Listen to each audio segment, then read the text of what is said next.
ठीक है। टॉपिक का नाम है भैया law of conservation of momentum. Proof भी करूंगा और उसके एग्जांपल्स भी करूंगा। ठीक है।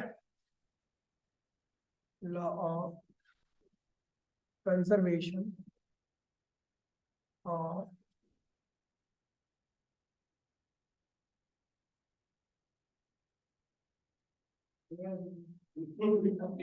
वही लेके आया। हाँ आजा आगे आजा। आगे बैठे। बैठ यहाँ यहीं बैठ। यहाँ से हिलियो मत अभी। आ यहीं बैठ। तू बैठ यहीं पे। बैग का फिर उठा देगा वहां से। बहुत प्यारा बच्चा है। ठीक है। ठीक है भैया law of conservation of linear momentum क्या कहता है भैया ध्यान दीजिए। लीनियर मोमेंटम का मतलब होता है मास इनटू में वेलोसिटी। याद है ना आपका इफेक्ट ऑफ फोर्स मैंने बताया था। फोर्स का इफेक्ट क्या कहलाता है मोमेंटम। अगर किसी बॉडी पे हम फोर्स लगाए तो वो मास क्या होता है उसके पास कुछ वेलोसिटी आती है यानी वो क्या फोर्स का इफेक्ट है। Effect of momentum is known as force. Effect of force is known as momentum. एक दूसरे के क्या होते हैं ये दोनों इफेक्ट होते हैं। ठीक है भैया।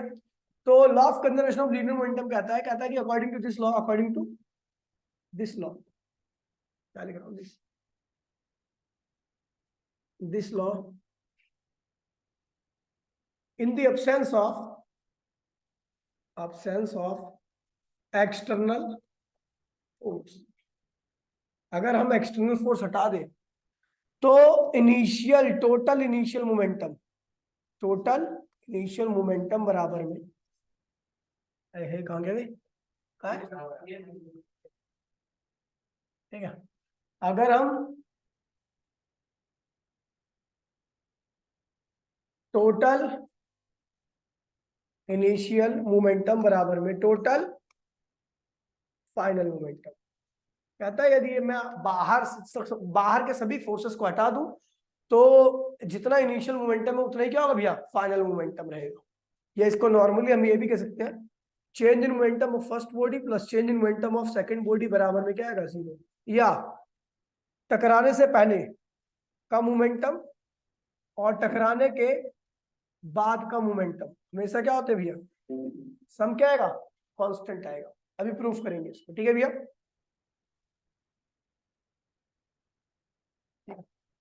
तो कह रहा है भैया कि इस लॉ के हिसाब से in the absence of external force total initial momentum बराबर में total final momentum.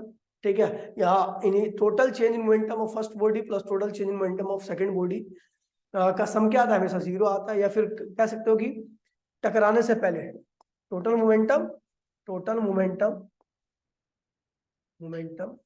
Before collision क्या है बिफोर कोलिजन। और ये क्या है टोटल मोमेंटम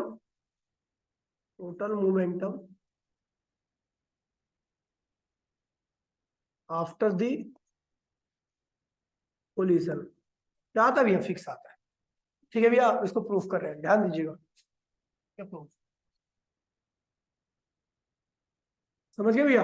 अब प्रूफ कर रहे हैं दो बॉडी है दोनों बॉडी आपस में क्या गई टकरा गई। ये इसके ऊपर फोर्स लगा रही है F2 और ये इसके ऊपर फोर्स लगा रही है F1।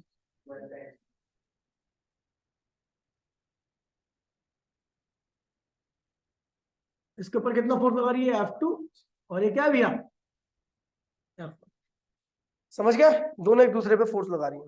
अब जब इसके फोर्स लगाएंगे तो उसका मोमेंटम कितना चेंज होगा डेल्टा P1 और इसके ऊपर फोर्स लगाए तो उसका मोमेंटम कितना चेंज होगा डेल्टा P2। फोर्स लगाओ तो मोमेंटम चेंज होता है ना। तो इसका जो पहली वाली बॉडी का मोमेंटम चेंज हुआ F1 फोर्स की वजह से कितना हुआ डेल्टा P1 और दूसरी वाली बॉडी का F2 फोर्स की वजह से मोमेंटम चेंज हुआ कितना हुआ delta P2। If this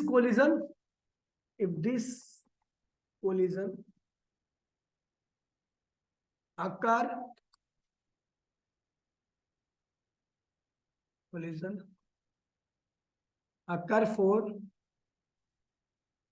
time delta T. मैंने कहा अगर ये कोलिजन कितने टाइम के लिए हो रहा है डेल्टा टी के लिए हो रहा है तो हम क्या लिखेंगे देन F1 किसके बराबर होगा डेल्टा P1 अपॉन में डेल्टा टी एंड F2 किसके बराबर होगा डेल्टा P2 अपॉन में यही तो होता है।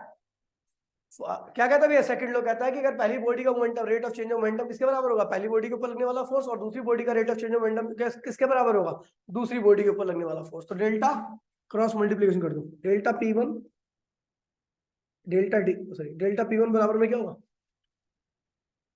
क्या होगा भैया, F1 delta T and delta P2 किसके बराबर होगा, क्या होगा, F2 डेल्टा टी। कोई दिक्कत तो नहीं भैया, ये पहली इक्वेशन और ये क्या है, दूसरी इक्वेशन, कोई दिक्कत तो नहीं बेटा।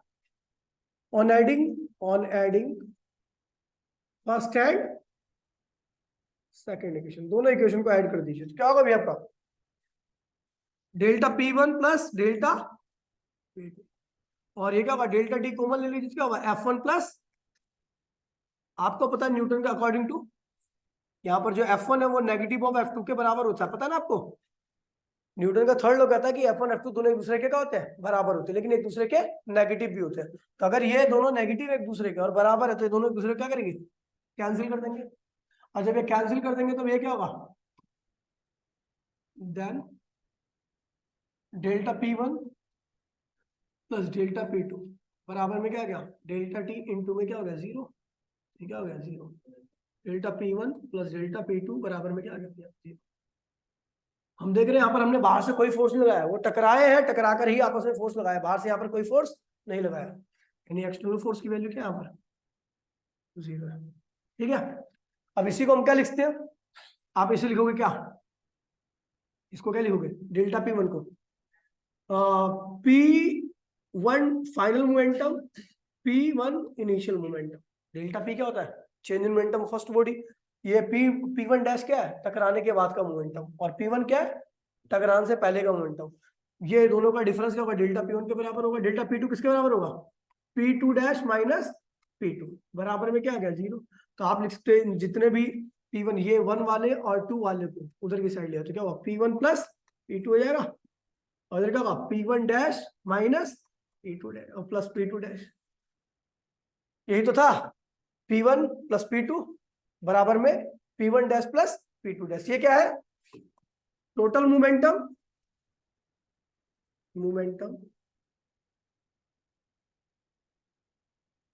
Before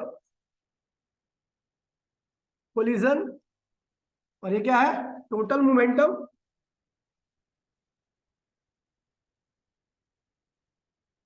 after the collision. है भैया, कुल मोमेंटम कोलिजन से पहले, कुल मोमेंटम कोलिजन के बाद का मोमेंटम क्या है भैया, बराबर आता है, या नॉर्मली कह सकते हो कि टकराने से पहले और टकराने के बाद में जो कुल भी चेंज आता है वो भी क्या होता है भैया, जीरो होता है। ठीक है भैया, ये सारे क्या लॉ, ये भी law of conservation of momentum है, और इसको डिटेल में कई बार क्वेश्चन करते वक्त ये ध्यान रखना है। ठीक है भैया, कोई दिक्कत तो नहीं है, समझ गया। F1 इक्वल्स टू में F2 होता है ना, न्यूटन का थर्ड लॉ क्या कहता है, एक्शन इक्वल्स टू में रिएक्शन, F1 इक्वल्स टू में नेगेटिव ऑफ F2, याद है। तो अगर एक दो है तो दूसरा क्या होगा, माइनस दो होगा, समझ गया, जीरो हो जाएगा। कोई दिक्कत तो नहीं भैया, सिर्फ कर दो, पहले इसको करना है, फिर इसको करना है, सेकेंड थर्ड इसको करना। ध्यान दीजिए भैया प्लीज, बोलिए मत।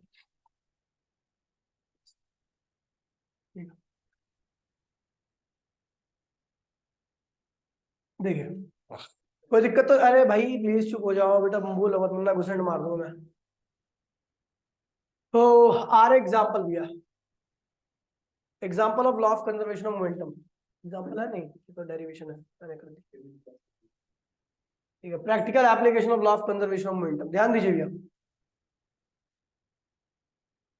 ठीक है, पहला भैया रिकॉइलिंग ऑफ गन, और सबसे मेन यही है, सुना होगा आपने recoiling of gun, law of conservation के ऊपर बेस्ड एग्जांपल है। ठीक है, रिकॉइलिंग ऑफ गन, देखिए रिकॉइल का मतलब क्या होता है, जब आप गन चलाते हो, आप कहाँ चलाओगे, आपने देखा होगा जब गन चलती है तो गन क्या होती है, पीछे की तरफ आती है ना, बुलेट आगे आती है, गन क्या होती है, पीछे आती है, इसको कहते हैं रिकॉइल करना। तोप का गोला निकलते देखा है, तोप का गोला आगे जाता है और जो टैंक होता है वो बहुत तेजी से हिलता है पीछे की तरफ, इसे भी क्या कहते हैं, रिकॉइल कहते हैं। समझ गया, ये सब क्या रिकॉइलिंग ऑफ गन के एग्जांपल है। अब होता क्या है एक्चुअल में, कि आपकी नॉर्मली इनिशियल फर्स्ट कंडीशन में, इनिशियल अगर कंडीशन को देखूं तो भैया ये बंदूक है आपकी, ठीक है, इसके अंदर गोली है जिसका मास क्या है, स्मॉल एम है, और इसका गन का मास क्या है, कैपिटल एम है। और इनिशियल इसकी पूरी की वेलोसिटी, पूरे सिस्टम की वेलोसिटी क्या होती है, जीरो। क्या होती है, जीरो। कैपिटल एम क्या है, mass of gun. Small M क्या है, मास ऑफ बुलेट।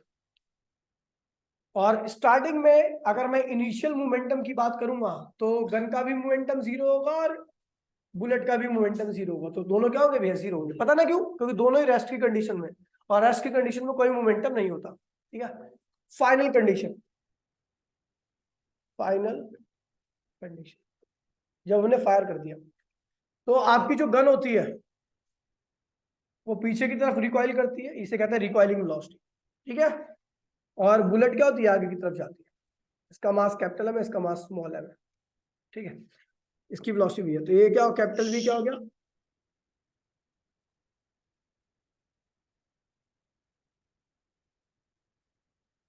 हेलो, हाँ,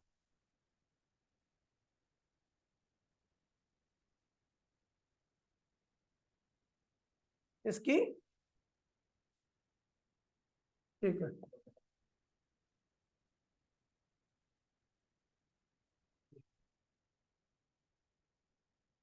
ठीक है भैया। अब देखिए, तो रिकॉइलिंग वेलोसिटी इधर है, वी क्या है, कैपिटल वी क्या है, रिकॉइलिंग वेलोसिटी, और वी क्या है, बुलेट की वेलोसिटी। समझ गया। तो मोमेंटम क्या होगा इस कंडीशन में, फाइनल क्या होगा बताइए। तो गन का मोमेंटम क्या होगा, एम इंटू में वी, और बुलेट का मोमेंटम क्या होगा, उसके अपोजिट है। इसका मोमेंटम पीछे है तो उसका क्या है आगे, तो क्या होगा, नेगेटिव लिख दो, एम इंटू में। कोई दिक्कत तो नहीं है। मोमेंटम वेक्टर क्वांटिटी होती है। अगर ये लेफ्ट का मोमेंटम अगर आप पॉजिटिव ले रहे हो तो राइट का मोमेंटम क्या होगा, नेगेटिव होगा, या राइट का मोमेंटम पॉजिटिव ले रहे हो तो लेफ्ट का क्या होगा, नेगेटिव होगा। तो ये क्या है, रिकॉइलिंग मोमेंटम क्या होगा गन का, पॉजिटिव, और जो बुलेट जा रही है उसका मोमेंटम ये रहा। अकॉर्डिंग टू क्या कहता है भैया, अकॉर्डिंग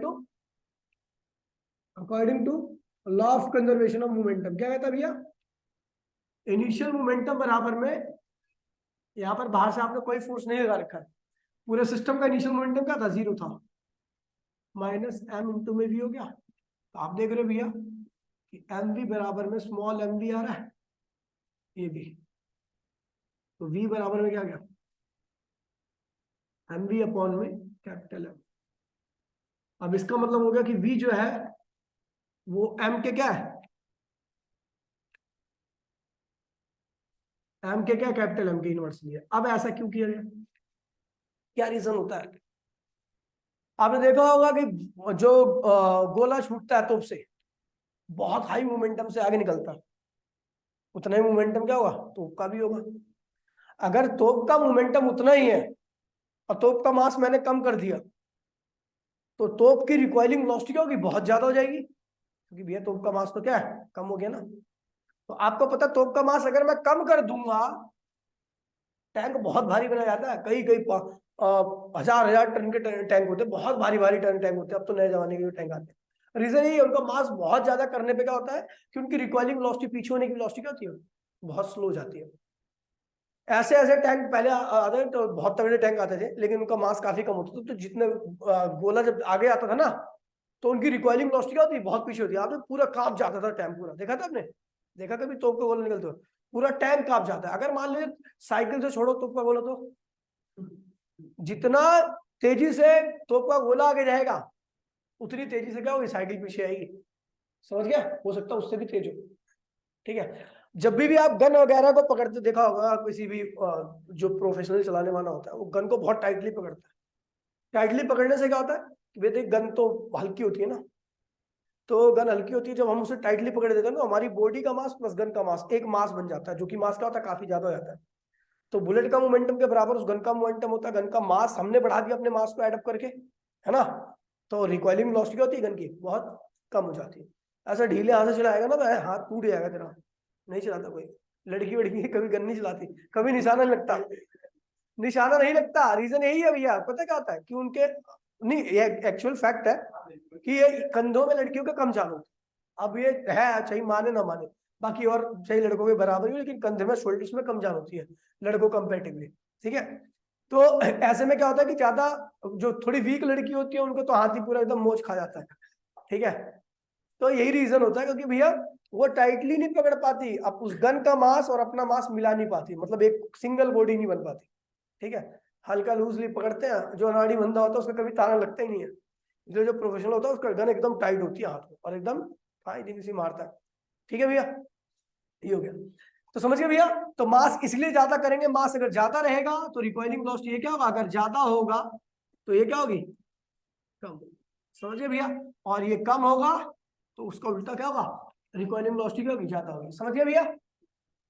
अब देखिए भैया, एक तो ये हो गया, और इसका एक और एग्जांपल है वही, firing of bullet should be tightly, ठीक है, शोल्डर के साथ। जो बड़ी बड़ी गने होती है ना, एक होता है वो क्या कहते हैं लॉन्चर, रॉकेट लॉन्चर टाइप का होता है, ठीक है, कारतूस कहते हैं उसको यहाँ कंधे पे रखते हैं, ठीक है, और उसको हल्का फुल्का बंदा नहीं चलाता, उसके लिए वजन ज्यादा होना चाहिए उसको, वरना उसके साथ वो रिकॉइल रहेगा, ठीक है। उसको टाइटली पकड़ते हैं, अपनी बॉडी का मास उसके साथ, उस गन उसके साथ लॉन्चर के साथ ना एडअप कर लेते हैं, जिसकी वजह से मास क्या होता है, बढ़ जाता है, इससे रिकॉइल क्या होता है, कम होता है।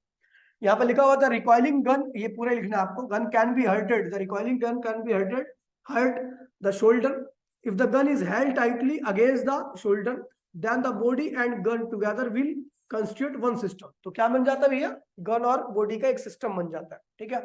Total mass become large and the recoiling velocity become small due to this relation या बाय दिस रिलेशन, समझ गए भैया। अगला कह रहा है भैया, एक जब आप किनारे पे होते हो और बोट से जंप करते हो तो बोट क्या होती है, पीछे की तरफ जाती है, खैर ये कुछ खास नहीं है, बोट पीछे की तरफ क्यों जाएगी, क्योंकि आप आगे की तरफ जंप कर रहे हो तो उतना ही मोमेंटम क्या होगा, बोट का भी होगा, बोट हल्की होती है तो ज्यादा पीछे चली जाती है पानी के, समझ गया।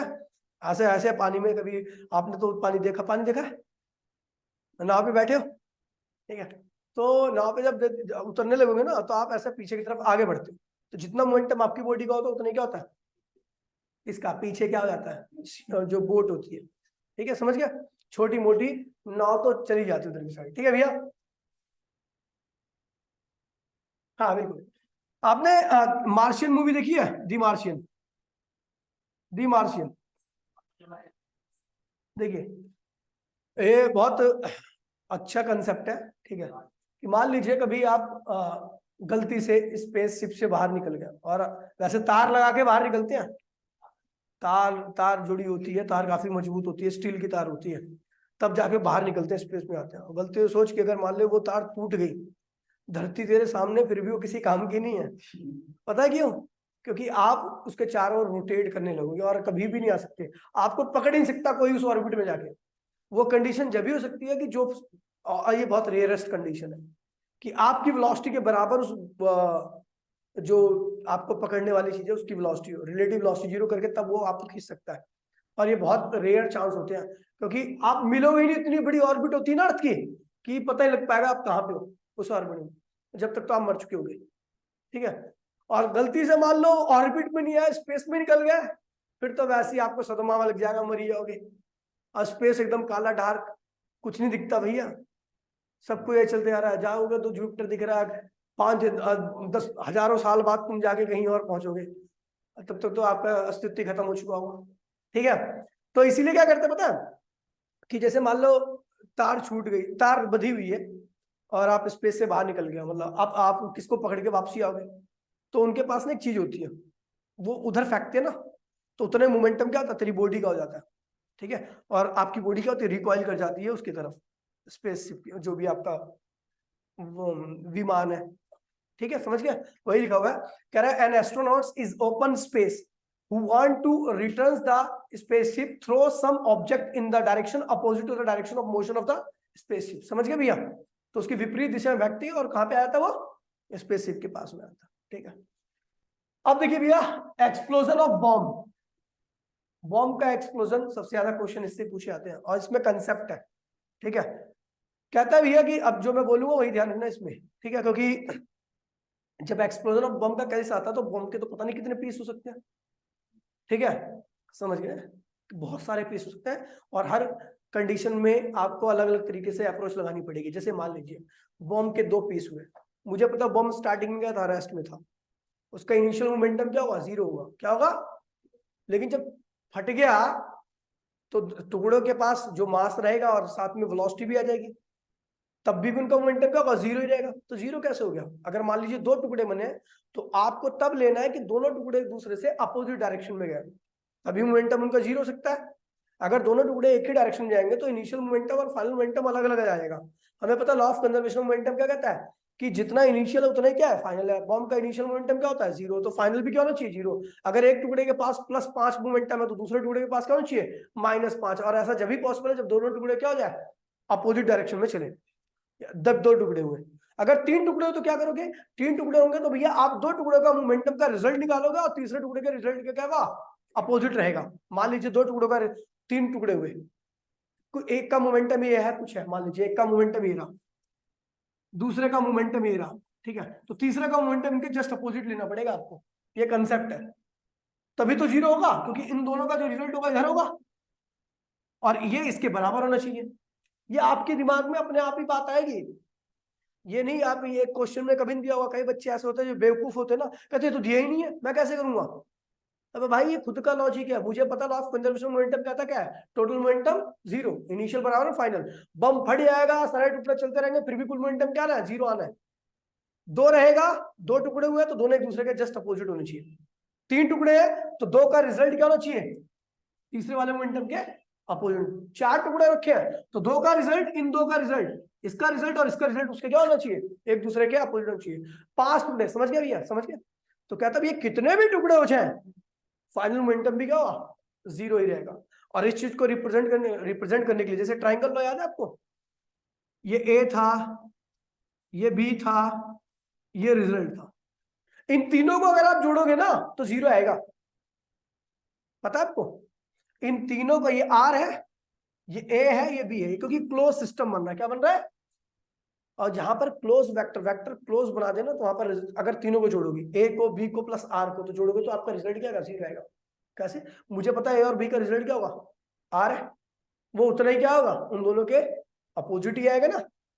अभी देखो, छोड़ो छोड़ो, इससे ज्यादा दिमाग मत लगाओ, खाम खा कंफ्यूज हो गए। समझ गए भैया, ये बात समझ में मेरी, जो मैंने अभी आपको बोला कि बॉम्ब फटता है तो दो टुकड़े हुए तो दोनों टुकड़े एक दूसरे क्या हो रहे हैं, अपोजिट। तीन टुकड़े हुए तो दो टुकड़ों का रिजल्ट तीसरे के क्या होगा, अपोजिट। चार टुकड़े हुए तो दो का रिजल्ट और बाकी दो का रिजल्ट एक दूसरे क्या होगा, अपोजिट। समझ गए भैया, तो ये कंसेप्ट ध्यान रखना, और ये कंसेप्ट अगर आपको ध्यान रहेगा तो आप आसानी से इन सब चीजों को कर लोगे। अब मैं जो अंडरलाइन कर रहा हूँ केवल आपको वही लिखना है, ठीक है।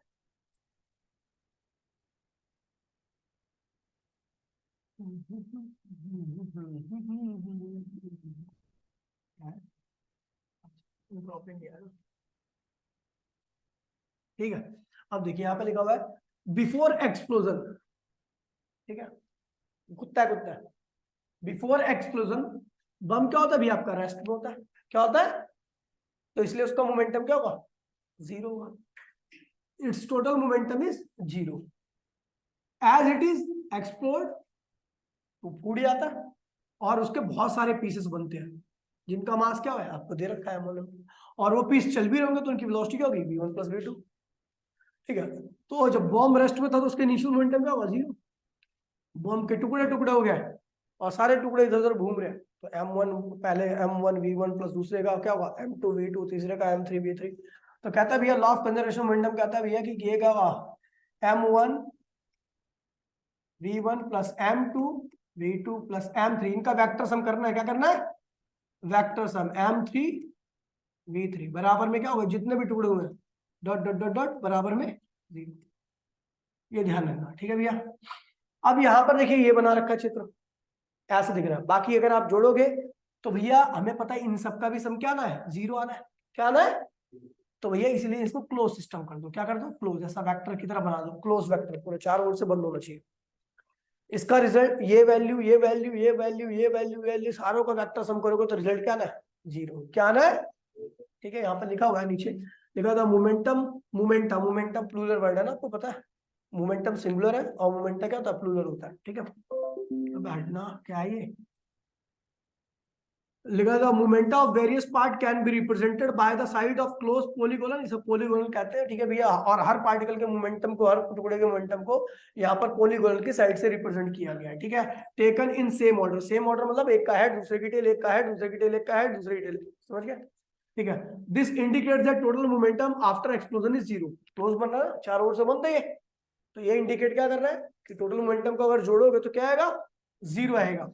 The momentum is conserve A bomb explode into two part. अगर बॉम्ब दो पार्ट में एक्सप्लोड होता है तो आपको क्या मान के चलना है कि दोनों पार्ट एक दूसरे क्या हो रहे हैं, अपोजिट चल रहे हैं। They will fly of opposite direction, will equal momentum, दोनों के पास इक्वल मोमेंटम होगा, दोनों एक दूसरे से क्या होंगे, विपरीत दिशा में चल रहे हैं। समझ गए? ये चीज आपको जितनी भी अंडरलाइन कर रखी है आपको लिखनी है। समझ गए भैया? कोई दिक्कत तो नहीं है? समझा तू? बोल बोल, कुछ सोच मत, जल्दी से बता मेरे को जो सोचना है। अब क्लोज सिस्टम का मतलब होता है भाई, अगर वेक्टर ए है, बी है और आर है, उनका रिजल्ट है, तीनों को जोड़ेगा तो रिजल्ट क्या आएगा, जीरो आएगा। आप देख लेना कभी आप करके किसी, जिन दो वेक्टर का रिजल्ट निकालो ना, जिन दो वेक्टर को जोड़ के रिजल्ट निकालो, तीनों को जोड़ोगे तो हमेशा क्या होगा, जीरो आएगा। ठीक है, क्योंकि रिजल्ट जो होता है आपका अपोजिट ऑर्डर में होता है। नहीं समझे? सेम ऑर्डर की चीजें पॉजिटिव होंगी, अपोजिट ऑर्डर की चीज क्या होगी, कैसे अपोजिट ऑर्डर? जब मैंने बोला हेड हेड कॉन्साइड करेगा तो क्या होगा, अपोजिट ऑर्डर। ये एक वेक्टर है, ये दूसरा वेक्टर है। यार ये कंचल कामले पामले कौन है ये? ठीक है, ये ए वेक्टर है और ये क्या है, बी वेक्टर है। ये दोनों क्या है, सेम ऑर्डर में, क्या है ये, लेकिन जो रिजल्ट आएगा वो तो अपोजिट ऑर्डर में रहेगा ना। उसका टेल इसके टेल से जुड़ रहा है, उसका हेड इसके हेड से जुड़ रहा है, तो अगर ये दोनों पॉजिटिव रहेंगे तो ये क्या होगा, नेगेटिव होगा ना। और जोड़ोगे ऐड करोगे तो क्या आएगा रिजल्ट आपका। लेकिन आपको ऐसा नहीं करना है कि आप ये दो दिया हुआ, तीन दिया हुआ है और यहाँ पर ये आएगा, नहीं। जब आपको वेक्टर फॉर्म में दिया होगा, जैसे आपका ए दे रखा है, ए की वेक्टर फॉर्म कुछ और, ए की vector 2i cap plus 3j cap, B का 4i cap 6j cap 7k cap है, कुछ भी हो, तो जो भी रिजल्ट आएगा जोड़ करके उनको, अगर उसको अपोजिट ऑर्डर में लोगे, नेगेटिव लोगे, तो सबका सम क्या आएगा, जीरो आएगा। ऐसा जब भी पॉसिबल होता है जब वो क्लोज होते हैं। क्या होते हैं, क्लोज होता है। समझ गए भैया? यहाँ पर भी क्या हमें पता जीरो आना है। चलिए सारे मोमेंटम मिलकर के जो जितने भी कितने भी पार्ट होंगे, चार पार्ट होंगे, चार पार्ट वाले डायग्राम बनाना, चारों ओर से क्या होना चाहिए, क्लोज होना चाहिए। पांच पार्ट है, पांच मोमेंटम होंगे, पांच साइड बनाना उस चीज की। ठीक है, क्लोज है, जीरो का। छह पार्ट हुए, छह साइड बनाना। ठीक है, और अगर सम का जीरो आ रहा है, टोटल जीरो आ रहा है, तो क्या होगा भैया, वो क्लोज ही बनाएंगे। समझ गए? ये कह रहा है। ठीक है, ऐसा। अभी आप और करोगे ना वेक्टर में भी क्वेश्चन आएंगे अच्छे लेवल के, तब आपको हो सकता है वहां पर एक आध क्वेश्चन मिले जहां पे आप करो। बाकी आपको कंसेप्ट है ये, ठीक है, ये आपको ध्यान रखना है। जैसे ABCD सीखते हो ना, ये सारी चीजें आपको ध्यान रखनी है। जैसे अभी तू पूछने गया था मेरे से, बेस पंच पे मारेंगे मुक्का तो क्या होगा, तो भैया वो जब मुक्का मारते हैं और मुक्का मार लग के धंसता है, वो जब आपका टच में आता है, वो आपका जितना फोर्स लगा रहे हो वो एक्शन नहीं है। जब आपका हाथ रुक जाएगा वो एक्शन माना जाएगा, और उतना स्पंज भी आपके ऊपर रिएक्शन लगाएगा। नहीं समझे? दीवार पे मारा आपने हाथ, वो रुक गया तुरंत को तुरंत, वो एक्शन है, तो उतना ही दीवार आप पे लगाएगी। लेकिन जब आप स्पंज पे मुक्का मारोगे तो स्पंज आपका हाथ धसता है स्पंज पे, और जब आपका रुक जाता है तो वो एक्शन है। और आपको पता है आप जितने फोर्स से मारते हो स्पंज के अंदर उतने से नहीं आते, तो बहुत कम हो जाता है फोर्स। इसलिए आपके हाथ पे आपका एक्शन स्पंज पे क्या होता है, बहुत कम लगता है, तो उसका रिएक्शन भी क्या होता है, बहुत कम आता है, और आपके हाथ पे चोट भी क्या लगती है, बहुत कम लगती है। समझ गया? ये लॉजिक होता है। ऐसी बातें कैसे सोच लेता, सुनी तो सारी चीज बता रखी है मैंने यार, सोचे कर, जोड़े कर इन सब चीजों को। अभी जो बता रखा है ना, मैं तेरे को गारंटी दे रहा हूँ, ये जो मैं बता रहा हूँ तेरे को, ये तेरे को आगे ना कहीं मिल ही जाएगी दोबारा से इससे पाला पड़ेगा। इसलिए इन चीजों को ना, जो मैं लिखवा रहा हूँ वो लिखेगा, नोट्स बनाया कर बराबर, वरना भूल जाएगा। तेरे साथ बड़ी दिक्कत हो सकती है, ध्यान रखियो। ये अब 10वीं क्लास नहीं है, मैं बता रहा हूँ तेरे को, अभी भी 10वीं क्लास कुछ भी नहीं है, तो ये पता लग गया होगा अभी कि 10वीं क्लास कुछ भी नहीं है। इसका लेवल और 10वीं का लेवल जमीन आसमान का अंतर है। ठीक है, 10वीं का कोई लेवल नहीं है इसके आगे। ठीक है, समझ गया भाई? चलो भैया, तो ये आपको डायग्राम बनाना है। ठीक है, जल्दी से करो, उसके बाद सेव करो।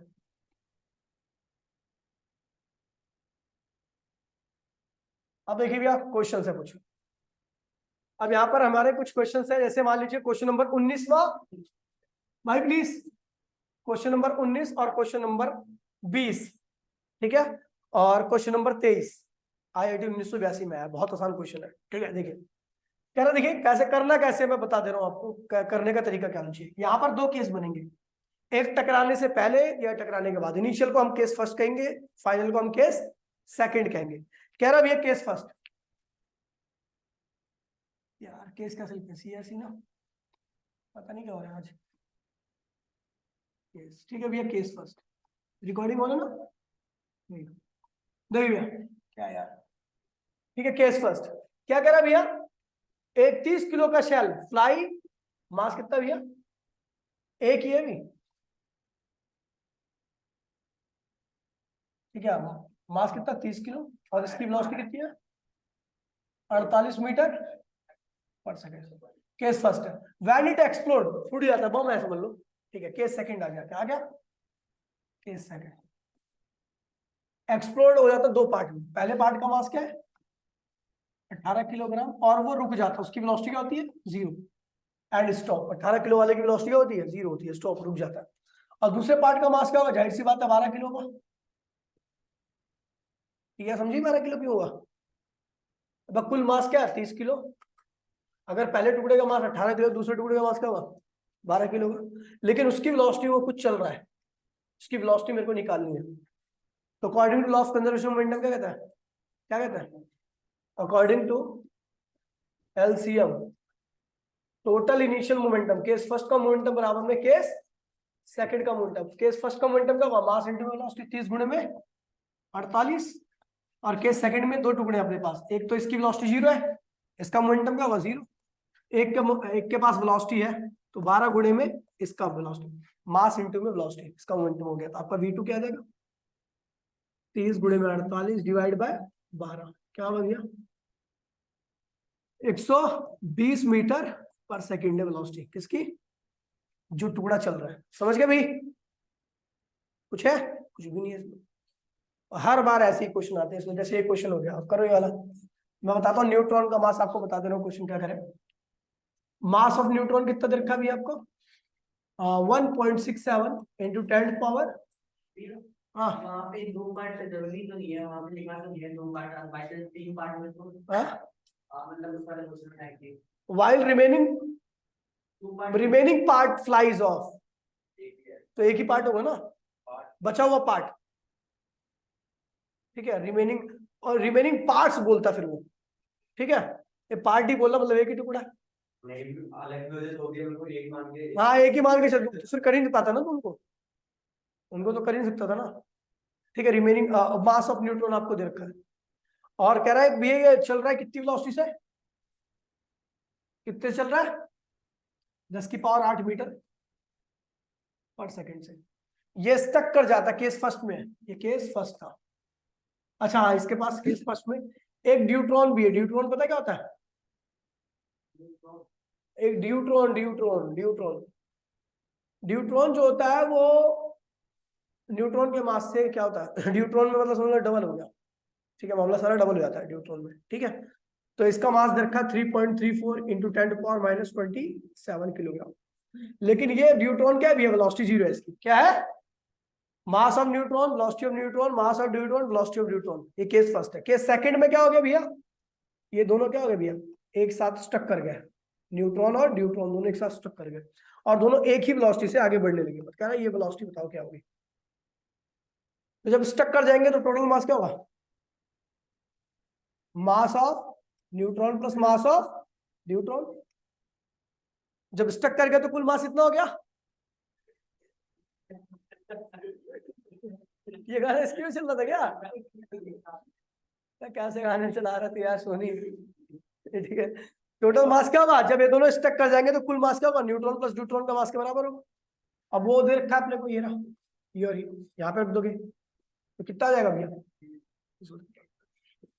4.48 इंटू 10⁻⁻27 किलोग्राम, ये कुल मास हो गया। वेलोसिटी ऑफ सिस्टम पूछ रहा है, तो क्या होगा भैया? कर लोगे? कहता है भैया टोटल इनिशियल मोमेंटम बराबर में टोटल फाइनल। इनिशियल क्या है भैया? m1 mn vn md vd बराबर में, दोनों एक साथ चिपक गए जब तो क्या हुआ? mn plus vd, sorry md, क्या कर रहा हूं मैं? टोटल मास कैसे निकाला? हाथ जोड़ के? हाँ, वो हाथ जोड़ के। अब ये पहाड़ा पढ़ना 16 का 32 उड़ते 48, अब वही हो जाएगा ना, राउंड फिगर कर लियो, तेरा तो पता ही होगा तेरे को। इन दोनों को जोड़ेगा कुछ और आएगा, मुझे पता है, मैंने 16 का पढ़ा, 1.6 इंटू 1.6, 16 का पढ़ा 3 बार। साले ज्ञान मत दे मुझे। अब दोनों की वेलोसिटी क्या है, सेम होगी। ठीक है भैया, न्यूट्रॉन का मोमेंटम, न्यूट्रॉन का मोमेंटम इनिशियल हो गया, फिर दोनों का एक साथ में चलेंगे तो उनका मोमेंटम क्या होगा, mn प्लस md इंटू में v, दोनों की कॉमन वेलोसिटी। v क्या है, कॉमन वेलोसिटी, आपको v निकालना है। तो क्या होगा, mn vn plus md vd upon में mn प्लस md, हो गया भैया, वेलोसिटी ऑफ, कॉमन वेलोसिटी होगी दोनों जब साथ में चल रहे थे। समझ गया, करो भाई, ये हो गया। चलो अभी जो क्वेश्चन मैं अभी आपको करवा रहा हूँ आपको करना, वो आईटी वाला करना है। चलो ये आसान है, चलो ये ऐसे करो। अबोडी 1982 में आया, हमें से कोई पैदा नहीं हुआ था उस वक्त। जूम कर दूं,